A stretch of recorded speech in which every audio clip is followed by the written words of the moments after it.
বিরতির পর স্বাগত। রাস্তা সংস্কার এবং নতুন রাস্তা নির্মাণের ক্ষেত্রে কেন্দ্রীয় সরকার একাধিক প্রকল্প আনছে, কিন্তু দেখা যাচ্ছে যে বিভিন্ন জায়গায় আধিকারিকদের গাফিলতির ফলে এখনো পর্যন্ত এমন কিছু জায়গা রয়েছে যেখানে ইটের ছোঁয়া পর্যন্ত লাগেনি। চলাচল অনুপযুক্ত রাস্তার কারণে দুর্বিষহ জীবন কাটাতে হচ্ছে কৈলাসহর মহকুমা অধীন ভগবাননগর গ্রাম পঞ্চায়েতের 6 এবং 7 নম্বর ওয়ার্ডের বাসিন্দাদের। আসন্ন পঞ্চায়েত ভোটের আগে স্থায়ী সমাধান না হলে ভোট বয়কটের সিদ্ধান্ত নেবে 180 পরিবার।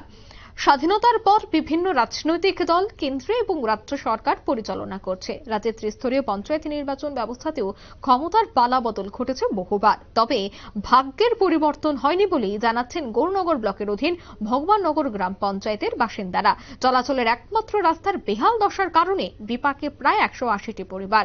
দীর্ঘ 40 বছরের বেশি সময় ধরে সংস্কারহীন থাকায় বর্তমানে রাস্তাটি দেখলে রীতিমতো আতঙ্কিত হয়ে যান সাধারণ মানুষ। আর সেই রাস্তা দিয়েই পথচারী থেকে শুরু করে কচিকাঁচা শিশুরা বিদ্যালয়ে যাচ্ছে। হেলদোল নেই প্রশাসনের।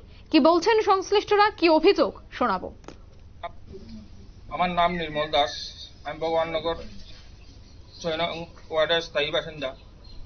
তো আমার বয়স প্রায় 40-45 বছর। আমার জন্মের পর থেকে দেখতেছি এই রাস্তাটার যে একটা বেহাল অবস্থা, সেটা আমার মনে হয় না ত্রিপুরা রাজ্যের মধ্যে কোথাও আছে বলিয়া।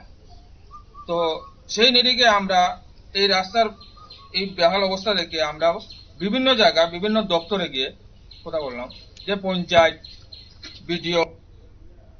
আপনারা শুনলেন এলাকাবাসীদের অভিযোগ। এখন দেখার বিষয় সংবাদ সম্প্রচার হবার পর কতটা নড়ে চড়ে বসে প্রশাসন।